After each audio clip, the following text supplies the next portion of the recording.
Hi everybody, so now what we're going to go over is central line insertion and what you need to do to, as far as your supplies go and setup.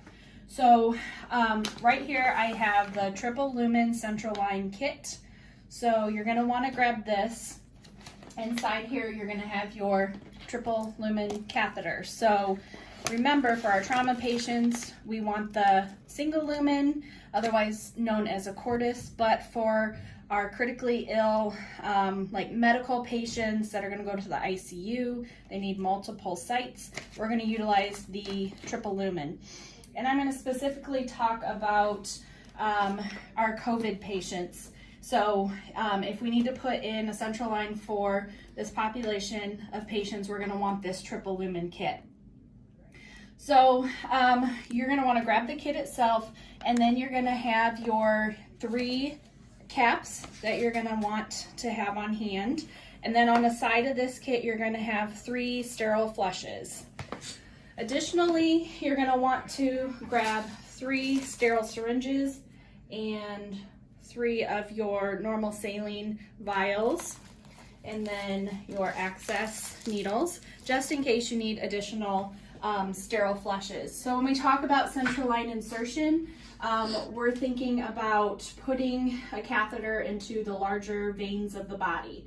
So different places that we can do this are the internal jugular in the neck, in the subclavian vein by the clavicle, and then down in the femoral vein in your groin.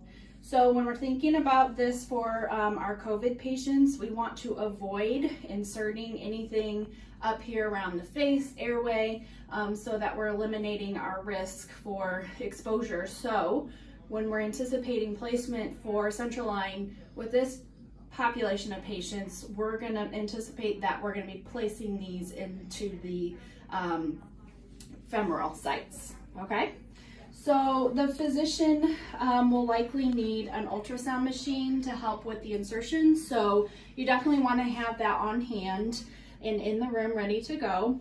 And then once he or she has inserted that into the vein, we want to assure that we are placing this BioPatch right around the insertion site. And this will help to protect from any kind of infection, central line infection. So your BioPatch has the lettering on it that needs to be facing the ceiling after this has been secured and sutured into the site there. And then once complete, we're just going to top that off with your Techner.